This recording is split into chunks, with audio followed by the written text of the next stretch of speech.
અમરેલી જિલ્લાના ધારી પોલીસે Leonia hotel ખાતે કામ કરતા કર્મચારીઓને છેતરપિંડીના કેસમાં ઉત્તરાખંડના ગઢવાલ જિલ્લામાંથી ઝડપી પાડ્યો છે.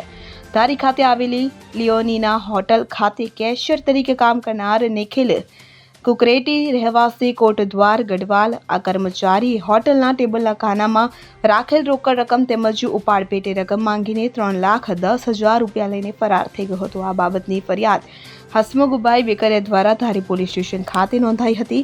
આ ફરિયાદને આધારે પોલીસે તપાસ હાથ ધરી ટેકનિકલ સોર્સના આધારે ઉત્તરાખંડ પહોંચીને આરોપીને ઝડપી પાડ્યો હતો. તો આ બનાવની વધુ તપાસ ધારી વિભાગ દ્વારા હાથ ધરવામાં આવી છે. મેહુલ ત્રિવેદી સાથે CN24 ન્યૂઝ અમરેલી. હવે જુઓ દેશ દુનિયાની તમામ ખબરો તમારી આંગળીના ટેરવે. ઉઠાવો મોબાઈલ અને Google Play Store પરથી ડાઉનલોડ કરો અમારી CN24 ન્યૂઝ મોબાઈલ એપ.